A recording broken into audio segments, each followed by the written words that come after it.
ஸ்ரீகுருப்யோ நமः.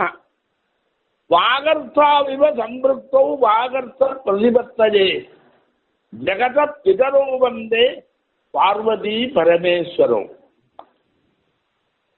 நம்முடைய சரீரத்தில்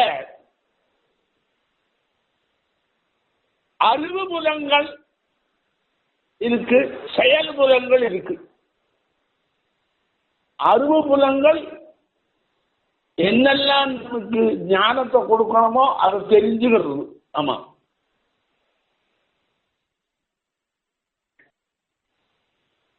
அது செயல்பட்டு அது நமக்கு எல்லாம் சொல்லறது. இப்படி ரெண்டு வச்சிருக்க.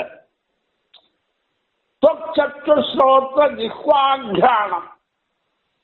தொக்கு உடம்பில் இருக்கிற தொலி, சர்மா, சற்றுசு கண்ணு, ஸ்ரோத்திரம் காது, ஜிஹ்வா நாக்கு, கிராணம் மூக்கு, இதெல்லாம் அறிவு புலங்கள். ஆமா, தொடுபுலன் என்ன பண்றது? தொட்டத்தினால நமக்கு ஒரு ஞானத்தை கொடுக்கறது அறிவை. ஆமா, தொட்ட உடனே அந்த தொட்டத்தில் இருக்கிற ஸ்பரிசத்தினால நமக்கு நல்லதாகவும் இருக்கு, கெடுதலாகவும் இருக்கு. அதுல ஒரு உணர்வு நமக்கு வருது மனசுல. சற்று அது எப்படி தெரியுமோ? எதெல்லாம் பார்த்ததோ அதையெல்லாம் தன் கண்ணில பதிய வச்சுக்கிறது. அதுக்கு வேற ஒன்றும் தெரியாது. பார்த்ததெல்லாம் பதிய வச்சுக்கும் தங்கிட்ட. அது என்னது இதெல்லாம் விரிவாக்கம் தெரியாது. தொக்குக்கும் அதெல்லாம் தெரியாது. ஆமா, சற்று ஸ்ரோத்திர காது கேட்டதெல்லாம் பதிய வச்சுக்கும், அவ்வளவுதான், வேற ஒன்றும் தெரியாது. ஜிஹ்வா நாக்கு எந்த ருச்சி வந்ததோ அதை வாங்கறதுக்கு மட்டும் தெரியும். கிராணம் மூக்கு வாசனையே பிடிக்கும். இது கொன்னுக்கும் தான் என்ன உபயோகப்படுத்துறேன்னு ஒன்றும் தெரியாது.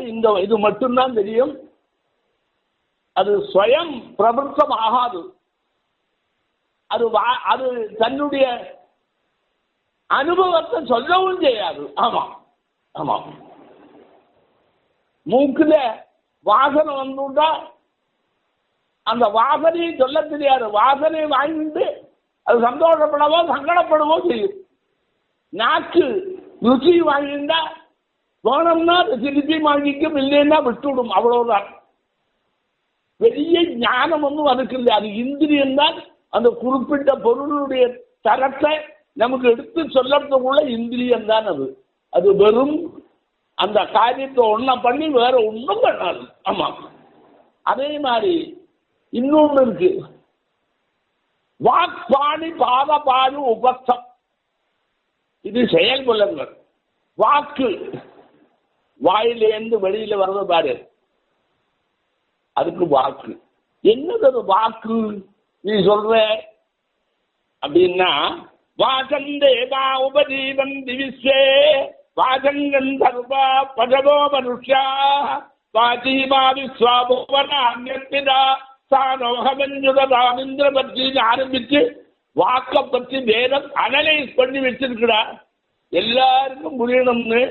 சத்வாரி வாக் பரிவிதா பதானி தானி விதம் பிராமணா தேவனீசினா முகாத்ரி நிரீதா நேங்கயந்தி துரீஜம் பாசோ மனுஷ்யா வதந்தி. அப்படி ஒரு தகவலை சொல்றதுதான். 4 அது எப்படி சொல்றாரு தெரியுமோ? சத்வாரி வாக்குன்னு அந்த வாக்கு இருக்க. யாமிருஷோமன் பிரகிருதோ மனீஷிணா. வாக்கு ஆறு கண்டுபிடிச்சா? யாம் வாச்சம் ரிஷயா மந்திரகிருத்தா மனீஷிணா. புத்தி உள்ளவன் தான். ஆமாம், மனீஷினான்னு ஒரு வார்த்தையும் போடுறான்.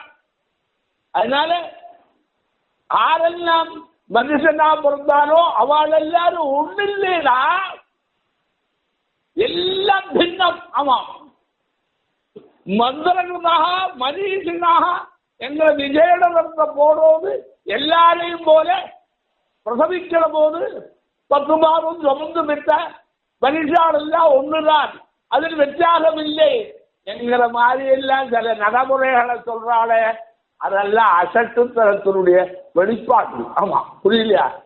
மந்திரகிருதா மனிஷினா, மந்திரத்தை செய்தவன் மனிஷி. புத்தி மனிஷாதிகணாதி பிரஜா செமுஷிமதி அப்படின்னு புத்தி உள்ளவன் தான். எல்லா மனுஷனும் புத்தி உள்ளவனான் இல்லையடா, எல்லா மனுஷனும் மந்திரகிருத்து இல்லையடா. மனுஷன் ஒரே மாதிரி தோற்றத்தை அளிக்கிறான் ஒன்றுன்னு சொல்லாதுடா. ஒன்னே அல்ல, லோகத்தில் எல்லாம் பின்ன பின்னம். 84 லட்சம் ஜீவராசிகள் சொல்ற போது பின்னம் தானே. எல்லா உயிரினங்கள் ஒன்னா சொன்னா போது பாடு கூடாது. எத்தனை பறவைகள் இருக்கு, ஒவ்வொரு பறவை ஒவ்வொரு விதமா இருக்கு. எல்லாம் காக்கா மாதிரியா இருக்கு. குயில் எப்படி இருக்கு, மயில் எப்படி இருக்கு, அது மட்டுமா? அந்த பறவை மட்டும் இல்லை, மிருகங்கள் எப்படி இருக்கு பாரு. அவர் சொல்றாரு, இது 2 கால் பிராணி 4 கால் பிராணி சொல்ற எத்தனை வித்தியாசம் இருக்கு. எல்லா யானையும் ஒண்ணு, பாம்பும் ஒன்றாகுமா? இல்லை. அப்ப அதெல்லாம் என்ன தெரியுது? என்னெல்லாம் உயிரினங்கள் உண்டோ அதெல்லாம் தனித்தனி. ஒரே உயிரினத்தில் பிறந்தாலும் தரத்தில அது பின்னமே தவிர ஒன்னாவே இருக்காது. நான் இப்படி சொல்றேன், நீ கேட்டு போடா. ஒரு குடும்பம் இருக்கு, அந்த குடும்பத்துல அப்பா இருக்கான், அம்மா இருக்கா, பிள்ளை இருக்கான், பொண்ணு இருக்கு, பேரன் இருக்கான், பேச்சு இருக்கா. அத்தனை பேரும் உருவத்தில் ஒன்னேற வரை உருவத்தில் கூட வித்தியாசம் இருக்குடா. நீ நல்லா கவனிச்சா தெரியும். தரத்துல எல்லாம் வித்தியாசம். ஒண்ணுன்னு ஒண்ணு வராது. ஒண்ணுன்னு ஒண்ணு சொல்லணும். சாஸ்திரம் பரபிரம்மம் ஒண்ணுதான். ஒண்ணு. ஆமா ஆமா, அந்த பரமாத்மா அதுதான் ஒண்ணு. அவன் தான் 84 லட்சம் ஜீவராசி படைச்சிருக்கான். 84 லட்சம்னு சொன்னதுனாலேயே எல்லாம் பின்ன பின்னமான ஜீவராசிகள். அப்ப லோகத்துல சுஷ்டி எல்லாம் வைசித்தியத்தோடு இருக்குமே தவிர அதெல்லாம் ஒன்னாவே நாம சொல்ல முடியாது. ஆமா, இப்ப ஒன்னு சொல்றது பொய்யது, புரியுதோ? அப்ப என்னாச்சு? இப்ப இது என்ன ஞானேந்திரியத்தை சொன்னேன், கர்மேந்திரியத்தை வாக்கு. அந்த வாக்குன்னு இவா கண்டுபிடிச்சது. ஆமா, அந்த வாக்கு சாதாரணம் இல்லை. அது எங்கேருந்து உற்பத்தி ஆகிறது? அந்த எழுத்துக்கள்னா அதுக்கு சரியே சொல்றார். அவனுடைய சரீரத்தை அகுக விதர்த்தீனானாம் கண்டா விஜயசானாம் தாது ரிடுஷானாம் மூர்தா உபோபத்மானியானாம் மௌஷ்டௌ சகாரஸ்ய சந்தோஷம் ஜிக்வாமூலஸ்ய ஜிக்வாமூலம் நாதிகானுத்வாரஸ்ய. இந்த இடமெல்லாம் இருக்கிறவன் தான் இந்த வார்த்தையை சொல்லுவேன், அல்லாட்டா வராது. அதனால அதை என்ன சொல்றார்? குஹாத்ரீணி நிகிதானேங்கயந்தி துரீஜம் பாட்டோ மனுஷ்யாவதந்தி. 4வது வாக்கத்தான் மனுஷால் உச்சாரணம் பண்றார். பாக்கி 3ம் தேவாக கந்தர்வாக அவளுக்கு தான் தெரியும். பரா பசந்தி மத்தியமா 3ம் குஹாத்ரீணி நிகிதானேங்கயந்தி. அந்த 3 உள்ளுக்குள்ள இருக்கு. துரீஜம் பாட்டா 4வது வைகரி மனுஷால் சொல்றார் அப்படின்னு வாக்குக்கு ஒரு விளக்கம் வேதமே கொடுத்துருக்குடா. வேதம்ங்கிறது சர்வஜானண்டா. அது சொன்னது உண்மையை மட்டும்தான் சொல்லும். ஆமா, இப்படி சொல்லாது. அப்போ துரீஜம் பாசோ மனுஷ, அது பாக். அப்புறம் பாடி. பாடின்னா கைகள், 2 கைகள் இருக்கு. பார்த்தோம், அவன் ஒருத்தன் தான் இருக்கான். அவனுக்கு 2 கண்ணு இருக்கு. எல்லாத்துலேயும் வித்தியாசம் இருக்கு பாரு. சிலதெல்லாம் 1 இருக்கு, சிலதெல்லாம் 2 இருக்கு. சிலதான் இந்த கையிலையும் விரல் இருக்கு, அது 5 இருக்கு. எத்தனை வித்தியாசங்கள் இருக்கு. வாக்பாணி, பாதம் கால், பாயு 2க்கு போற இடம், உபசம் முன்னாடி இருக்கிற இடம், இதெல்லாம் செயல்புலங்கள்.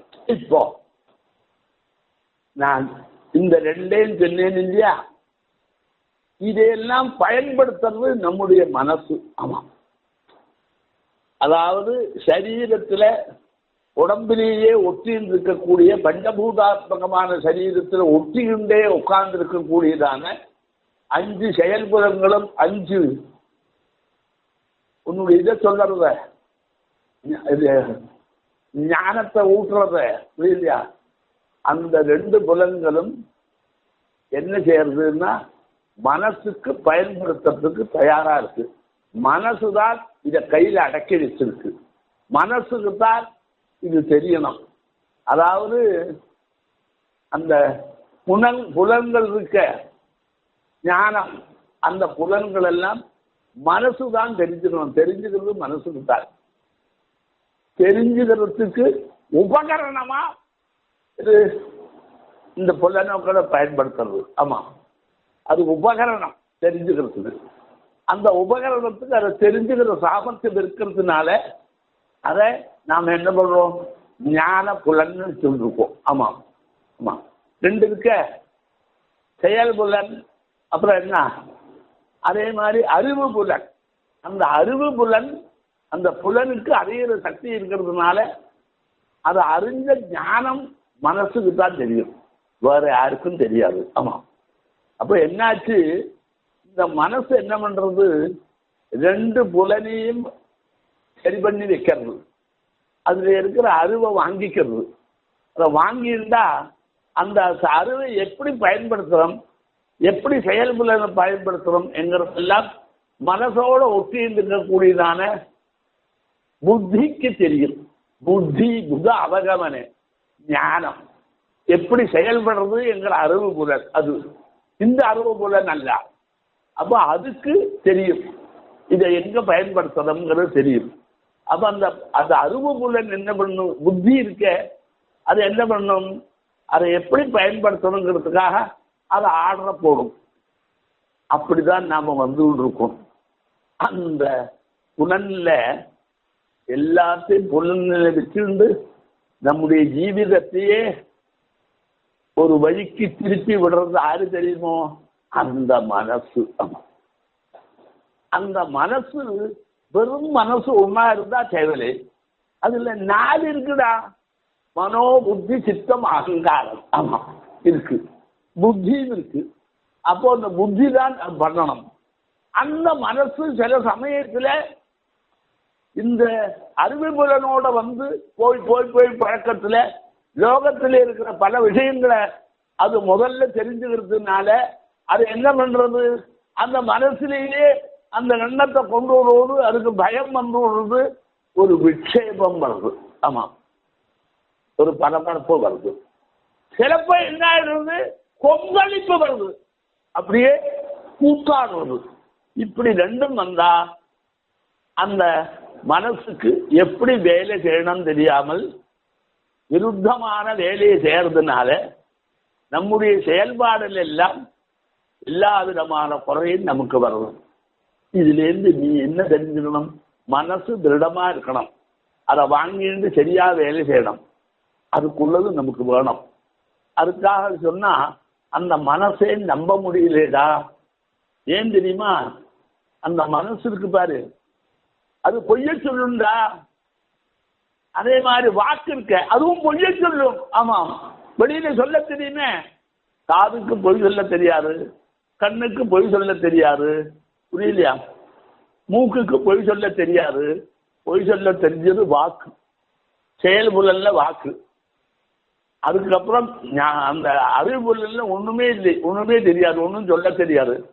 கிராணங்களுக்கு ஒன்றும் செயல்பட தெரியாது.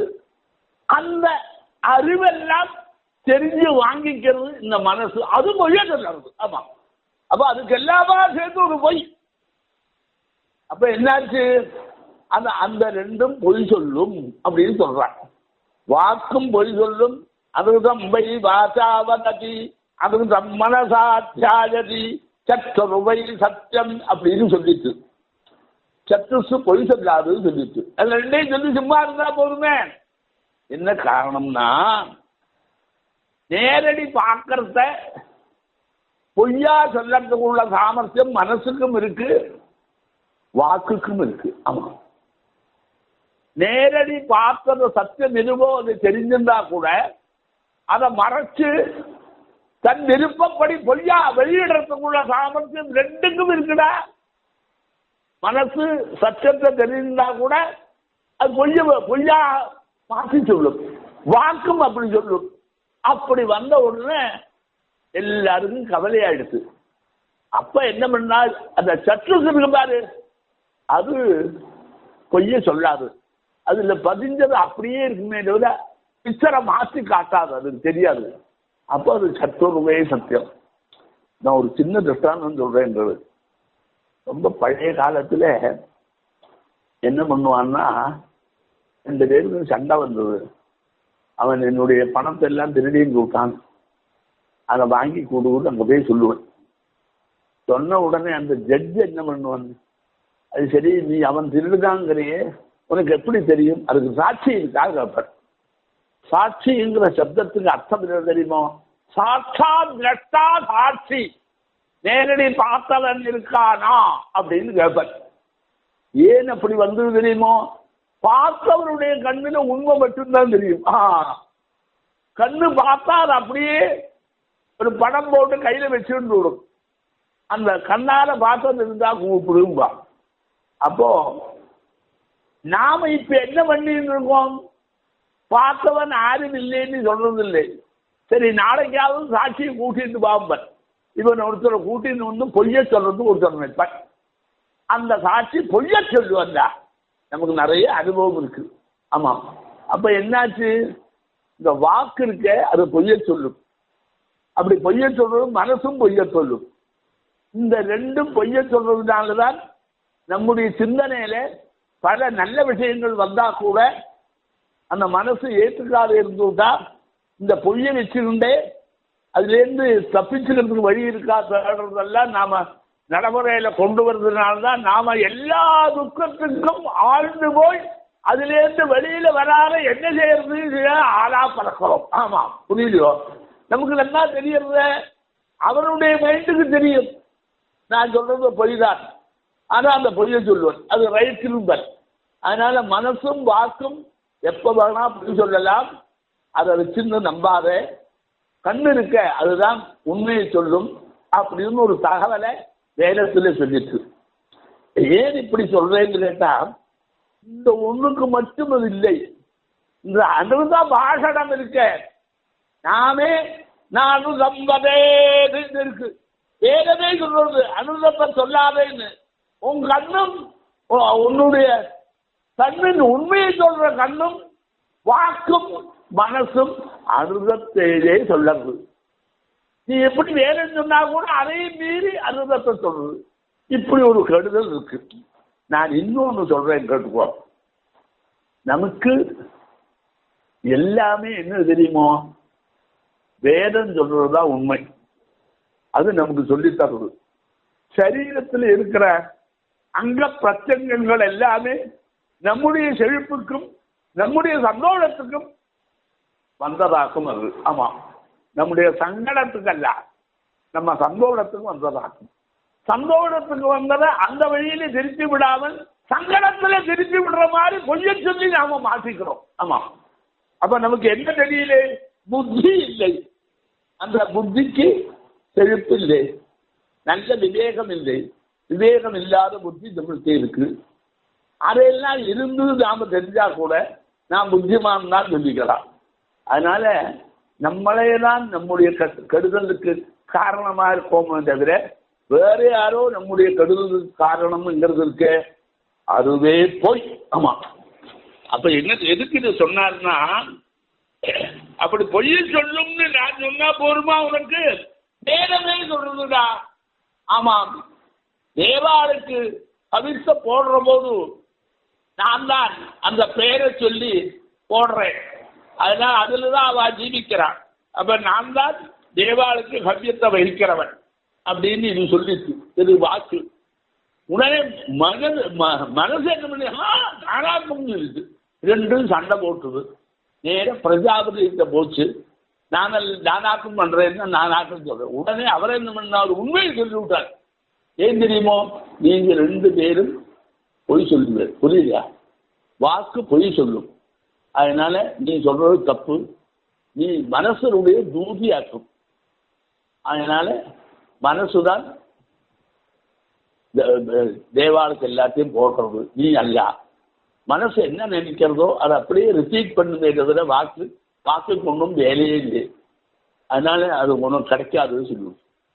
அது கோபம் வந்து என்ன பண்ணிச்சு, இனி நான் ஹவிச போடுறோடு உன்னோட பேரை என்னால சொல்ல மாட்டேன் அப்படின்னு நான் உனக்கு ஒத்தாசை பண்ண மாட்டேன்னு சொல்லிவிடுச்சு. உடனே வேற வழி இல்லாத அந்த மனசு இருக்க நானே அதை செயல்பட்டு உனக்கு பண்ணறேன்னு ஒத்துண்டு. இப்படி ஒரு கதை, அது இப்படி ஒரு கதை இருக்குடா வேதத்துல. அதாவது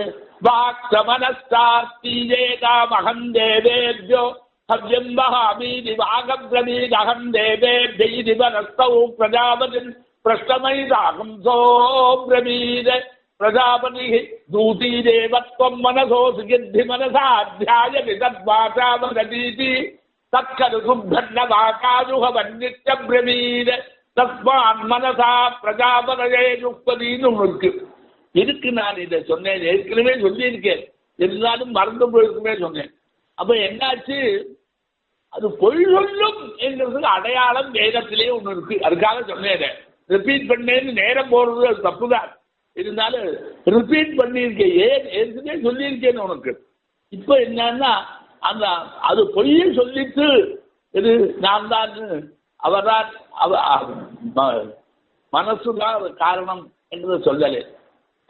அப்படி பண்றது இப்ப என்ன ஆச்சு, அப்படி சொன்ன உடனே அந்த மனசால காரியம் நடக்கிறது இப்போ. ஆமா, அப்படியே சப்தமா போல வாக்கு சொன்ன உடனே சரி இது பிரஜாபதிக்கு ஹவிசே கிடையாது, அதுக்கு ஆளை ஏற்பாடு பண்றது தெரியல அப்படின்னு ஆறு முழிச்சுட்டு இருக்கலா. ஆமாம், ஏன் தெரியுமோ, அவர் என்ன சொல்றார்,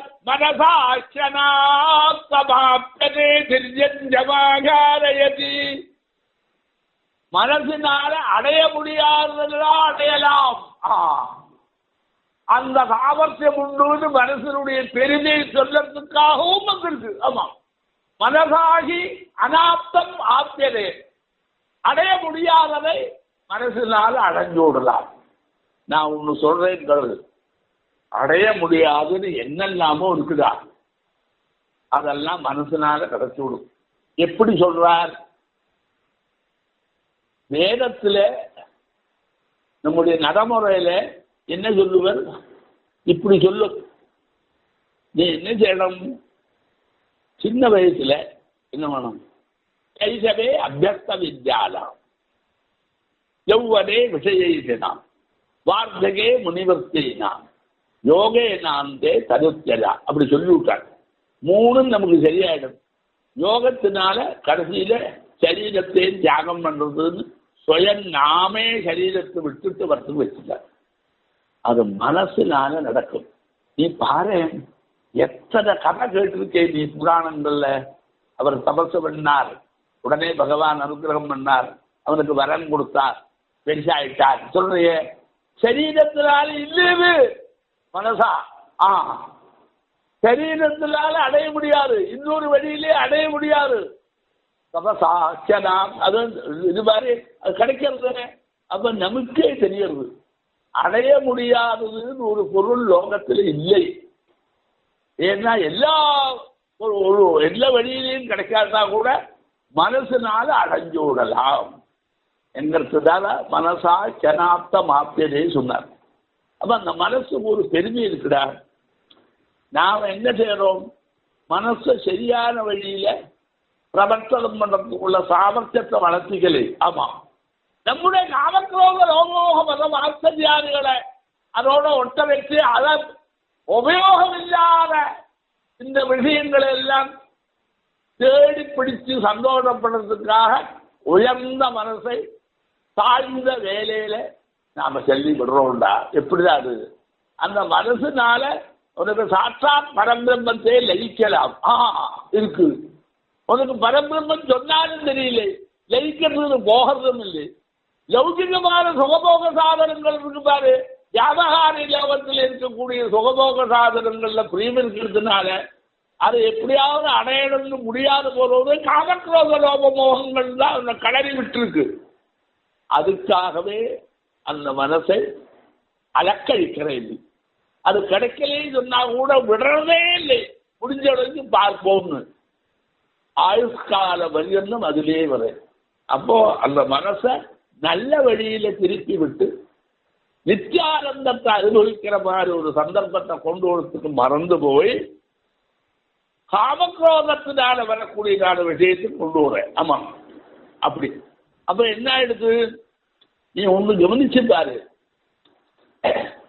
இந்த செயல் புலனும் அறிவு புலனும் அதுக்குன்னு ஒண்ணுமே இல்லையடா. மைண்டு அதை வச்சுக்கிண்டு லோகத்தில் இருக்கக்கூடியதான அந்த அறிவை தான் வாங்கிண்டு செயல்புல அந்த அறிவை கொண்டு வரதுக்கு ஆர்டர் போட்டுருந்து அதை அந்த மனசை அனுபவிச்சிருந்து சந்தோஷப்படுறது. அவ்வளவுதான். மனசு உள்ள உட்கார்ந்து அது அந்த வழியா போய் அறிவுபலன் வழியா போய் லோகத்திலே இருக்கிற பதார்த்தத்தினுடைய சொரூபத்தை எல்லாம் புரிஞ்சுக்கிட்டு அதுல ஆசையினால அதை அடையறதுக்கு செயல்முறையில ஏவி விட்டு அதை தான் அனுபவிச்சு சந்தோஷப்படுறது மட்டும்தான். நமக்கு இப்ப என்ன நன்னா தான் இருக்கு. அப்படி இருந்துட்டா நமக்கு எல்லாம் வந்து விடுந்தா மனசு அறிவுபுலனால லோகத்தில் இருக்கிறதெல்லாம் பார்த்து புரிஞ்சிருந்து ஒன்னொன்னையும் பற்றி புரிஞ்சிருந்து அது எங்க கிடைக்குமோ அதை கொண்டு வரத்துக்கு செயல்முறையில ஏவி விட்டு அதை கொண்டு வந்து சந்தோஷமா இருந்தா நன்னா தான் இருக்கும். என்ன வந்து கொடுத்து தப்பு தெரியுமோ அந்த மனசுக்கு ஒரு நிரந்தரமான செயல்பாடே இல்லை. அது எங்க போனமோ அங்க போகாமல் வழிநடத்தி போய் நினைக்கிறது ஒண்ணு நடந்தது ஒண்ணு அப்படி வரும்படியா அது பண்ணி விட்டு. எப்படி இந்த மனசு இருக்க அதுல விட்சேபம் வந்து விடுறதா வெளியில அது பார்க்கிற போது அந்த விட்சேபம் மனசுக்கு வந்த உடனே உன்னை பார்த்தான் அதுல ஒரு ஆர்வம், அது எப்படியாவது அடையணும், அதுலேயே ஆர்வத்தை கொண்டு வந்து விடுறாங்க. உன்னை பார்த்தான் அதுலேருந்து கிட்ட போகக்கூடாது, இன்னொருக்கா போனோம், அது நமக்கு பயத்தை கொடுக்கறது, நமக்கு கெடுதலை பண்ணும் அப்படின்னு இதுவா நினைச்சுக்கிறார். அந்த புத்தி அனலைஸ் பண்ணி அந்த மைண்டுக்கு கொடுக்கவே இல்லையடா. அந்த மைண்டு என்ன நினைச்சதோ அதுதான் அதனுடைய சொரூபம்னு வச்சுக்கிறான். அந்த மைண்டுக்குள்ள உட்கார்ந்து இருக்கிற புத்தி இருக்க அதை அனலைஸ் பண்ணி இது அதெல்லாம் இது இப்படி ஆகும் அப்படி ஆகும் சொன்னது கேட்கவே கேட்காதுடா. ஆமா, அப்ப என்ன ஆயிடுது, அந்த மைண்டு விட்சேபத்தில் ஆன உடனே உள்ளபடி தெரிஞ்சுக்கிற சக்தி அகன்று விட்டு. ஆமா, வேலை இந்த மாதிரி பார்த்தா என்ன தெரிகிறதோ அதுலேயே வேலை செய்யுது, உள்ளபடி அது பார்க்கல ஒண்ணும். ரெண்டாவது, சில சமயத்துல ஒரு கொந்தளிப்பு வந்து கொடுத்து மனசுக்குள்ள, அதனால நிலை இல்லாமல் ஒன்றும் தெரியாத ஏமாந்தவனா இருந்து ஒரு காரியமும் பண்ணாத அந்த சமயத்துல என்ன தோணிட்டோ அதை பண்ணிட்டே வேலை செய்யறது, இப்படி ஒண்ணு வருது. அப்ப என்னெல்லாம் வருது, மனம் கொந்தளிக்கிறதுன்னு ஒரு ஸ்டேஜ், மனத்துல விட்சேபம் அசையறது, புரியலையோ, விட்சேபம் தேவையில்லாத அசைவு, அப்படி ஒன்ன பார்த்து அப்ப அது ரெண்டுலேயும் மனசு கெட்டு போயிடுச்சு. சர்வதா கெட்டு போனா மனசு கெட்டு போனா ஒரு வேலையும் செய்ய முடியாது. விருத்தமான ஒரு ஞானத்துல இறங்கி அந்த மனசு வேலை செய்ய ஆரம்பிச்சு விட்டுன்னா அந்த மனசு தன்னை அறியாமலே தனக்கே கெடுதலை பண்ணக்கூடிய வேலையில அது உள்ள வந்துவிடும். அதனால மனசை சுத்தமா வச்சுக்கணும். மனசுத்தி அப்படின்னு வேணும் நமக்கு. அந்த சுத்தி பண்ணித்தான் ஆகணும். இல்லை என் மனசு ரொம்ப வசதி இல்லை. ஆமா, அதுக்கு என்ன பண்ணியிருக்காரு தெரியுமா, நம்முடைய சாஸ்திரங்கள் இருக்க அது ரொம்ப வசதிடா. இந்த மாதிரி மனசு விட்சேபத்திலேயோ அல்லது கொந்தளத்திலேயோ ஈடுபட்டு நிலை தெரியாமல் கஷ்டப்படுற போது அதை சுத்தம் பண்ணி வைக்கணும். இந்த சுபாவத்தை மாற்றணும். அதுக்கு என்ன பண்ணார், ஆகார சுத்தமும் சத்துவ சுத்தி, சத்துவம் மனஹா. ஆகாரம் சுத்தமா இருந்தா மனசு சுத்தமாயிடும். அப்படி ஒண்ணு நம்ம கொடுத்துருக்கார். ஏன் அதை கொடுத்தா தெரியுமோ, நீ தேடிட்டு போக வேண்டாம் மருந்துக்காக, டாக்டர் தேடிட்டு போக வேண்டாம் மருந்துக்காக. ஆகாரத்தை பாருங்க, ஆசிரியரே இந்த ஆகாரம் கொண்டு வரப்படுறது. அது வேதமே என்ன சொல்றது?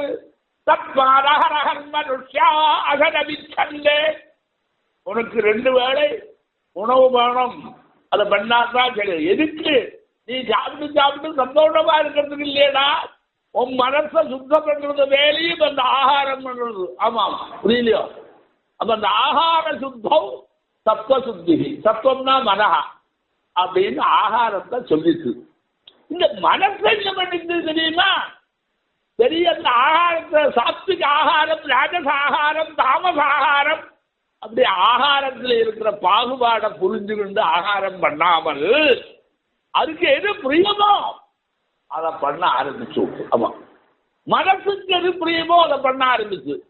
இந்த சரீரத்தை நன்னாக்கிறதுக்கு தான் நான் இருக்கேன்னு தெரிஞ்சுக்காமல் தனக்கு எது பிரியமோ அதெல்லாம் பண்ணி புரியலையோ?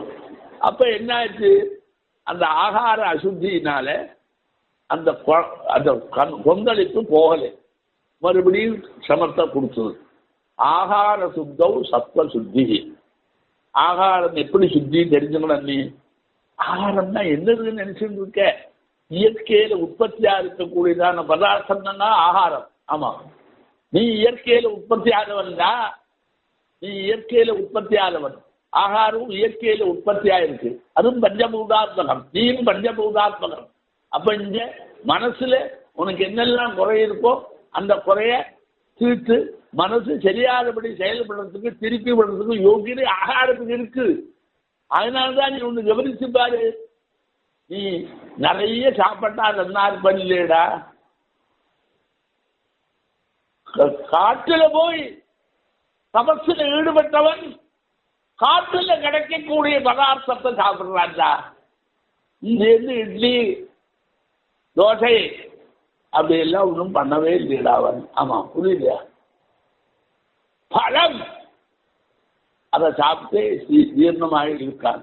அது சாத்விக ஆகாரம். ஆமாம், இப்ப சாத்விக ஆகாரம் அவன் எங்க போனாலும் அந்த சாத்விக ஆகாரம் கிடைக்கும். ஆமாம், அந்த ஆகாரம் தான் மனசை சரி பண்ணும். இந்த மனசு இப்ப என்ன பண்ண ஆரம்பிச்சிருக்கு தெரியுமா?